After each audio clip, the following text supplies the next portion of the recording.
दो बहनें थीं। एक का नाम था सुखिया और दूसरी का नाम था दुखिया।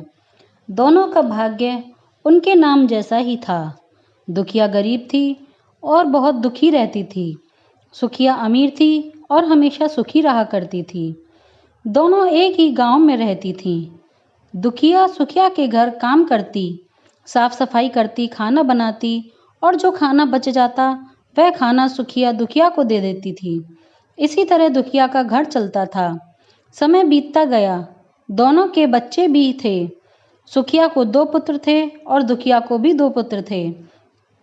जब जितिया का व्रत आया तो दोनों बहनों ने जितिया का व्रत रखा। दुखिया सुखिया के घर काम करती थी।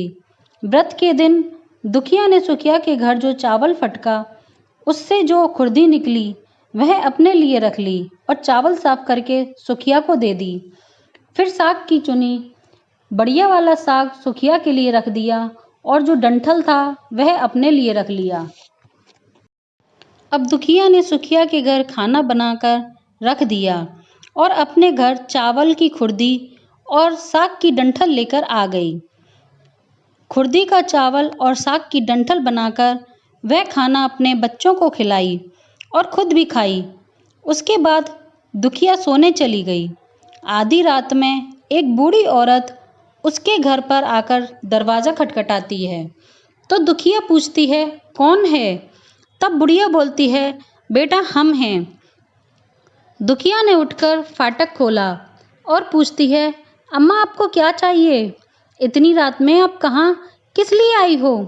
तो बुढ़िया बोली कि बेटा मुझे बहुत भूख लगी है, कुछ खाने को दे दो। दुखिया उसे घर के अंदर ले आती है और कहती है, हम लोग बहुत गरीब हैं।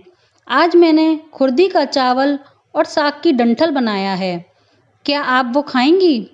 तो बुढ़िया बोली, हाँ क्यों नहीं खाएंगे, हमें बहुत भूख लगी है, हम वही खाएंगे। दुखिया अंदर जाकर खुर्दी का चावल और साग की डंठल लाती है और बुढ़िया को देती है खाने के लिए। बुढ़िया खाना खाने के बाद कहती है कि मुझे अच्छे से कुछ दिखाई नहीं देता, इतनी रात के अंधेरे में मैं अपने घर कैसे जाऊंगी? तो दुखिया कहती है कि कोई बात नहीं, आप यहीं पर सो जाइए, सुबह अपने घर चले जाना। तो बूढ़ी औरत दुखिया के घर में ही सो जाती है। फिर थोड़ी देर बाद उठकर बुढ़िया बोलती है कि बेटा मुझे दीर्घ शंका लगी है, कहाँ करूं? तो दुखिया कहती है कि मेरे घर में बाथरूम नहीं है, इसीलिए आप इधर कोने में कर लीजिए। बुढ़िया पूछती है कि बेटा भड़बड़ करें या छड़छड़ करें? दुखिया नींद में थी तो वह कहती है, माता जी भड़बड़ कर दो, मैं सुबह साफ कर दूंगी। फिर थोड़ी देर बाद बुढ़िया पूछती है कि बेटा मैं अपने हाथ कहाँ साफ करूं? तो दुखिया कहती है कि आप मेरे सर से अपने हाथ को साफ कर लीजिए। जब सुबह होती है तो दुखिया को यह सब सपने जैसा लगता है कि सोते समय मुझे कोई सपना आया होगा।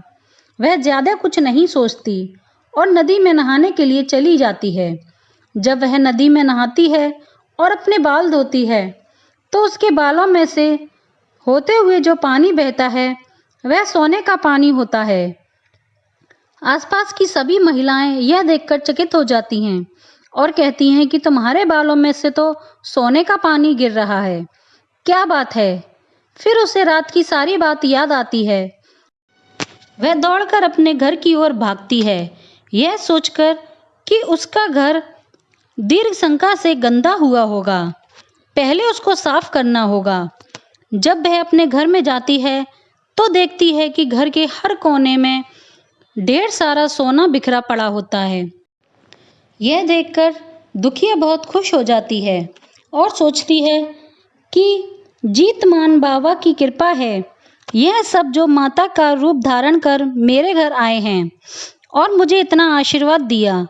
अब दुखिया अमीर हो जाती है और सुखिया के घर काम करना बंद कर देती है। दुखिया जब अपना व्रत पूरा करती है तो अपने पुत्र से कहती है कि जाओ मौसी के घर से तराजू ले आओ, यह नापने के लिए कि यह सोना कितना है। बच्चा बहुत खुशी से सुखिया मौसी के घर जाता है और तराजू मांगता है। तो सुखिया पूछती है कि तराजू पर क्या नापना है? तो बच्चा बोलता है मेरे घर बहुत सारा सोने का ढेर लगा है, उसी को मम्मी नापेंगी। सुखिया कहती है, खाने के लिए तुम्हारे पास कुछ भी नहीं और सोना नापोगे? मुझसे झूठ कहते हो। तो बच्चा कहता है कि नहीं, मैं झूठ नहीं बोल रहा। सुखिया सोचती है, जब तराजू मांगा है तो कुछ न कुछ तो जरूर होगा, इसीलिए वह तराजू के पीछे गोंद लगा देती है ताकि जो कुछ भी नापेंगे वह थोड़ा सा इसमें चिपक जाएगा। दुखिया जब तराजू पर सोना नापती है तो कुछ सोना उसमें चिपक जाता है। जब बच्चा तराजू लौटाने जाता है तो सुखिया उसको उलट पुलट करके देखती है तो उसे तराजू में सोना लगा हुआ मिलता है। सुखिया सोचती है उसके घर में जरूर कहीं से सोना आया होगा, इसीलिए वह कई दिन से काम पर भी नहीं आ रही। सुखिया उसके घर जाकर देखती है कि आखिर यह सोना कहाँ से आया। जब सुखिया दुखिया के पास जाकर पूछती है कि तुम्हारे पास इतना सोना कहाँ से आया कि तुम तराजू नापने के लिए मंगाई, तो दुखिया बोली, उस रात की कहानी है। अपनी बहन सुखिया को बताती है। दुखिया का मन एकदम सच्चा था, इसीलिए वह सब कुछ बता देती है। लेकिन सुखिया के मन में लालच आने लगा। दुखिया के पास हमसे भी ज्यादा धन आ गया। अब अगले जितिया में मैं भी खुर्दी का चावल और साग की डंठल बनाऊंगी। फिर अगले साल जितिया का व्रत दोनों बहनों ने रखा। सुखिया के पास हर तरह का सुख था और धन भी था, फिर भी वह जितिया के दिन चावल फटक कर साफ चावल फेंक दी और खुर्दी अपने पास रख ली। साग को तोड़कर पत्तियां फेंक दी और डंठल अपने पास रख ली और वही बनाई। खा पीकर पूजा पाठ करके सोने चली गई। फिर आधी रात में उसके घर में भी बुढ़िया आई और दरवाजा खटखटाती हैं तो सुखिया उनका इंतजार कर रही होती है। वह तुरंत दरवाजा खोलकर बुढ़िया को अपने घर में अंदर ले जाती है। बूढ़ी बोलती है कि मुझे बहुत भूख लगी है, कुछ खाने को तो दो। सुखिया कहती है, मैंने खुर्दी का चावल और डंठल का साग बनाया है। बुढ़िया बोलती है कि कोई बात नहीं, मैं खाऊंगी। तो सुखिया परोस देती है और सोने चली जाती है। बुढ़िया बोलती है, मैं घर नहीं जा सकती, मुझे दिखाई नहीं देता। तो सुखिया कहती है कि कोई बात नहीं, आप यहीं पर सो जाइए। थोड़ी देर बाद बुढ़िया फिर बोलती है कि मुझे दीर्घ शंका लगी है, कहाँ करूं?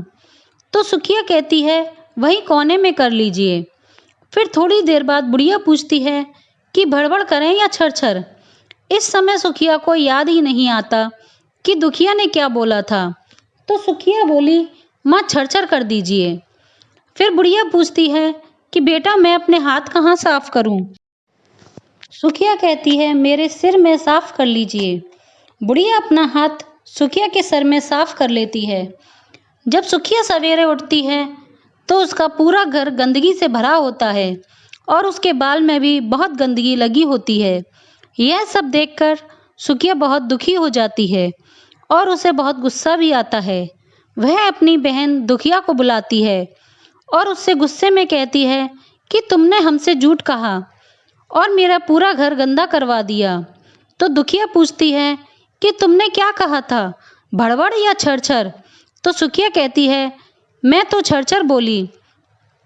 तो दुखिया कहती है, यहीं पर तो तुमने गलती कर दी, और तुम्हारे पास तो सब कुछ था, किसी चीज की कमी नहीं थी, फिर भी तुमने लालच किया।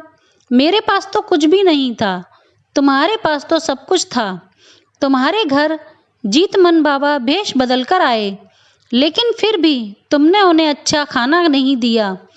मेरे पास तो कुछ भी नहीं था, इसीलिए मैंने उन्हें खुर्दी का चावल और डंठल का साग परोसा था।